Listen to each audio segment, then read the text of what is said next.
This is Audra Yanni for the first half of our study tips video.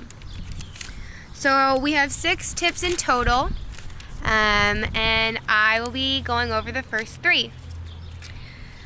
Our first tip is to take thorough notes. So if you're wanting to study, say, a chapter on memory, something that we've had to do, it does you well to take thorough notes.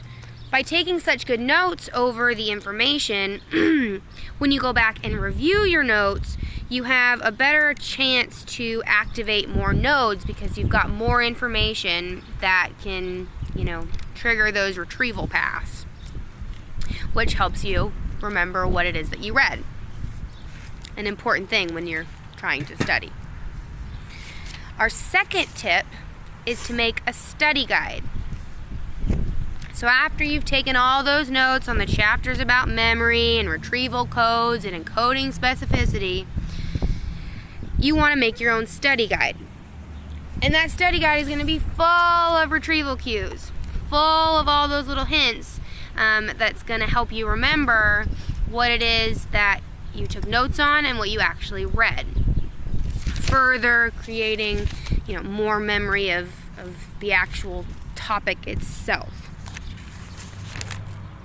and kind of summing up the notes that you took previously.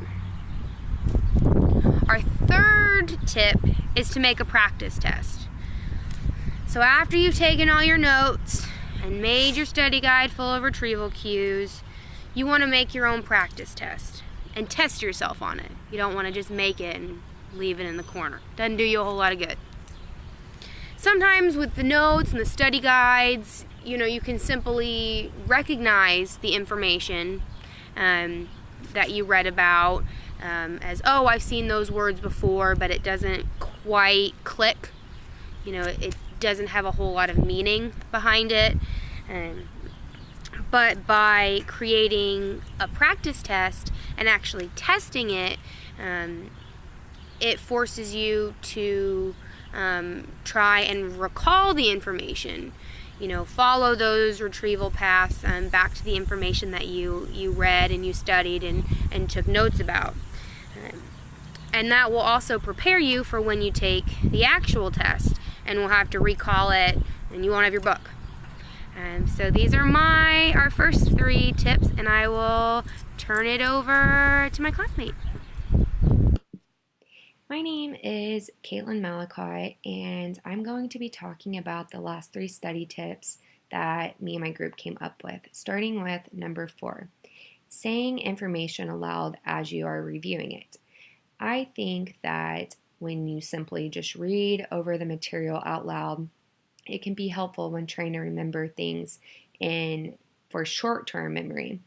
But when you repeatedly read over the information aloud, you have a better chance of storing the information into your long-term memory, which is beneficial when trying to recall back certain material that you might have studied when you are taking your exam. Number 5 is something that my teachers have always expressed to me, and they say that if you chew peppermint gum while you're studying, it can boost your test performance. And I personally find this strategy to really work. The chapter describes this concept as context reinstatement, and this can be described as the context you studied while chewing the gum, when reinstated while you are being tested, allows us to recall the information that was studied while chewing the same scented gum.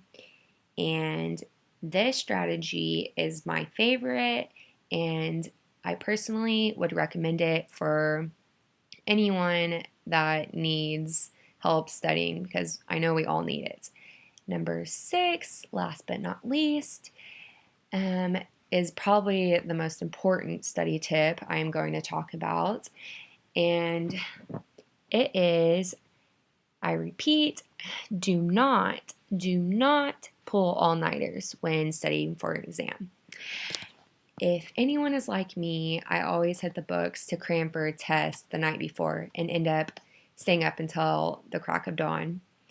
But this is not the way to go because research has shown there to be a relationship between our sleep and our memory,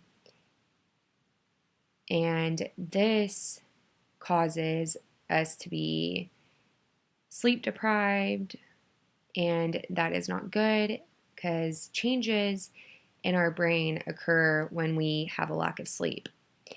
This is why it is so important that we all get a good night's sleep to help our brains function properly. Well, those are the 6 study tips that me and my group have for you. Hopefully these will come in handy for our last few weeks of school.